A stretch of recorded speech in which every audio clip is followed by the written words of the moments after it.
स्वागत है आप सभी का एडवांस डिग्री में। आज हम आपको इन्वायरमेंट स्टडी पढ़ाने वाले हैं, जो कि ये बीएससी एमएससी सभी का टॉपिक है। तो देखिए, जो इन्वायरमेंट स्टडी होती है, इसमें इन्वायरमेंट के बारे में पढ़ना होगा कि कैसे हम इसकी स्टडी कर सकते हैं। तो environment study describe the interrelationship among organism, the environment and the all the factors which influence life on the earth, including atmosphere conditions, food chains, the water cycle। तो देखिए, इसमें क्या बोला गया है कि जो इन्वायरमेंट है, जब हम इसकी स्टडी करते हैं तो ये एक दूसरे से इंटर रिलेशनशिप होते हैं, यानी कि ऑर्गेनिज्म में जो फैक्टर्स होते हैं और जो नॉन फैक्टर्स होते हैं। जैसे इन्वायरमेंट जो है वो दो कंपोनेंट से मिलकर बना है, एक है एबायोटिक, एक है बायोटिक। जो बायोटिक कंपोनेंट्स हैं यानी कि नॉन लिविंग है, जो आपका बायोटिक कंपोनेंट्स है वो क्या है, वो लिविंग है। और जो एबायोटिक कंपोनेंट्स है वो नॉन लिविंग है, यानी कि उसमें जो चीज़ें आएगी एबायोटिक फैक्टर में, उसमें नॉन लिविंग आएगी। जैसे include all non living components such as land, mountain, river, air, temperature, humidity, water vapour, sand, dust, clouds. तो ये सभी किस में आएंगे, एबायोटिक कंपोनेंट्स में आएंगे। जबकि जो बायोटिक कंपोनेंट होगा उसमें include all living organism or biologically life such as the animal, bird, forest, reptiles, insect, bacteria and micro organism like algae, fungus its. तो ये सभी नॉन लिविंग में आएगी। अब आपको पता है इन्वायरमेंट की, मैं आपको थोड़ी सी डेफिनेशन पढ़ के बता दूं, आई मीन आपको समझा दूं कि इन्वायरमेंट की स्टडी पर आ रहा है इन्वायरमेंट क्या होता है। तो जो इन्वायरमेंट के डेफिनेशन होते हैं, all the all the factors such as the physically, geographically, chemically, biologically, ecologically, which factors human life and its existence of these plants and colored environment। The environmental include earth, lake, forest, forms, vegetation and other biologically life such as animal, plant, bacteria and microorganisms। All the components of the environment are basically two types। First of all इसे category में divide किया गया है, biotic environment और abiotic environment. तो मैंने biotic बता दिया आपको, बैक्टीरिया, इंसेक्ट ये लिविंग होते हैं, और जो एबायोटिक होते हैं ये नॉन लिविंग होते हैं। अब जो ये इन्वायरमेंट की स्टडी है, देखिए जो सेगमेंट ऑफ इन्वायरमेंट होता है, यानी कि जो इन्वायरमेंट होता है उसके भी कुछ सेगमेंट पाए जाते हैं। तो इसके 4 सेगमेंट पाए जाते हैं। तो देखिए, इसका जो पहला सेगमेंट होता है वो होता है एटमॉस्फेयर। तो एटमॉस्फेयर की मैं आपको ऐसी डेफिनेशन समझाऊँ, blanket of gases surrounding in the earth, यानी कि जो हमारे अर्थ के जो चारों ओर जो एटमॉस्फेयर होता है, गैसेस होते हैं, वो किस में आते हैं, ये सेगमेंट है इन्वायरमेंट के, और ये एटमॉस्फेयर में आते हैं। सेकंड जो है वो है hydrosphere, various water bodies present on the earth, जैसे ocean, sea, lake, water, land, its. जो आपका थर्ड आता है वो है लिथोस्फीयर, जैसे contain various type of the soil and rocks on the earth, जैसे सोइल हो गया, रॉक्स हो गया, स्टोन्स हो गया, ये किसी में आता है, ये लिथोस्फीयर में आते हैं। अब देखते हैं इसमें जो फोर्थ है, यानी कि जो लास्ट है वो है बायोस्फीयर, यानी कि composed of all living organism and their interactions with the environmental, यानी कि बायोस्फीयर में इंटरेक्शंस करते हैं जो इन्वायरमेंट में आते हैं। उसके बाद में आपका जो है वो है इन्वायरमेंट स्टडीज।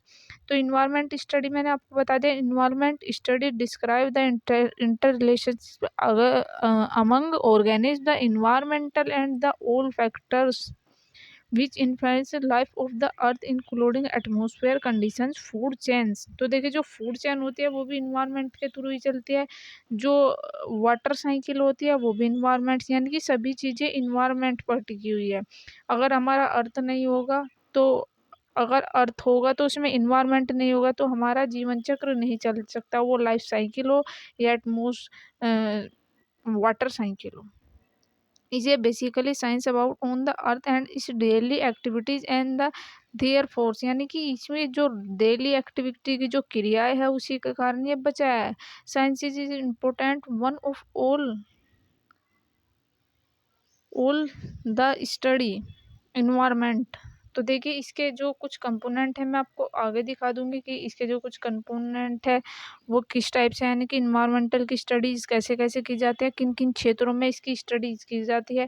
क्योंकि इसके जो क्षेत्र है वो अलग-अलग है, जैसे बायोलॉजिकली हो गया, फिजिकली हो गया, केमिकली हो गया, इकोनॉमिक, सोशियोलॉजी हो गया, एजुकेशन मैनेजमेंट हो गया, कम्युनिकेशंस होगा, मैथमेटिकली स्टडीज़ हो गया, कंप्यूटर साइंस हो गया, लाइफ साइंस हो गया, बायोलॉजी हो गया, बायोकेमिस्ट्री हो गया, माइक्रोलॉजी हो गया, फिजिकल साइंस हो गया, फिजिकल केमिस्ट्री हो गया, अर्थ साइंस, एटमॉस्फेयर साइंस और जियोग्राफी इट्स, जैसे सिविल इंजीनियरिंग हो गया, केमिकल इंजीनियरिंग और नैनो टेक्नोलॉजी। देख आपको पता है जो नैनो टेक्नोलॉजी होता है वो बहुत छोटे लेवल पर होता है। अब मैं आपको इसका इन्वायरमेंटल के जो फैक्टर के जो स्टडीज़ है वो दिखाती हूँ कि इसकी स्टडीज़ कैसे की जाती है। तो देखिए यहाँ आपको दिखाई दे रहा है जो मैंने आपको बताया। सबसे पहले इन्वायरमेंटल स्टडीज़ यानी कि कहाँ-कहाँ इन्वायरमेंट की जो स्टडी है वो की जा सकती है। पहला जो है वो लाइफ साइंस के अंदर की जाती है, जो बायोलॉजी के स्टूडेंट होते हैं जैसे बायोकेमिस्ट्री और माइक्रोबायोलॉजी, जो माइक्रोलॉजी होता है तो उसमें भी स्टडी की जाती है। सेकंड जो है वो है physical science, physical chemistry, earth science और एटमॉस्फेयर साइंस और जियोग्राफी साइंस, इसकी भी स्टडी इन्वायरमेंटल स्टडी के अंदर आती है। अगर हम इन्वायरमेंट की स्टडी करते हैं तो ये सभी जो ब्रांचेस है ये इसी के अंदर आती है।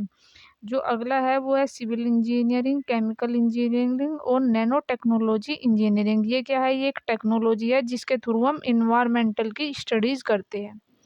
अगला जो है वो है economic sociology, law, education management, mass communications, ये मैनेजमेंट ऑफ एडवांस में आती है। तो इसकी जो स्टडी होता है ये भी इन्वायरमेंटल स्टडी के अंदर आती है। लास्ट जो है मैथमेटिकली, जो कि मॉडलिंग के थ्रू होती है, मैथमेटिकली स्टैटिक्स और कंप्यूटर साइंस के थ्रू भी हम इन्वायरमेंट की स्टडी करते हैं। तो आई होप कि आपके इन्वायरमेंट की स्टडी डिटेल से समझ में आया होगा। मैंने आपको इन्वायरमेंट्स के सेगमेंट, इन्वायरमेंट के टाइप्स और इन्वायरमेंट क्या है ये भी मैंने आपको बता दिया। अगली वीडियो में हम स्कोप, अब चलो मैं आपको 2-4 जो लाइन्स है वो स्कोप्स और इन्वायरमेंट स्टडी की बता दूँ। The study creates the awareness among on the people of the known as the about various renewable of the nanoworld resources of the regions. The it's provide the knowledge about ecology system and the cases of effect relationships। तो देखिए ये इसके कुछ factors थे जो इसे affect करते हैं। चलिए अभी मिलते हैं इसके नए टॉपिक के साथ में, जब तक के लिए आप हमारे चैनल से जुड़े रहिएगा।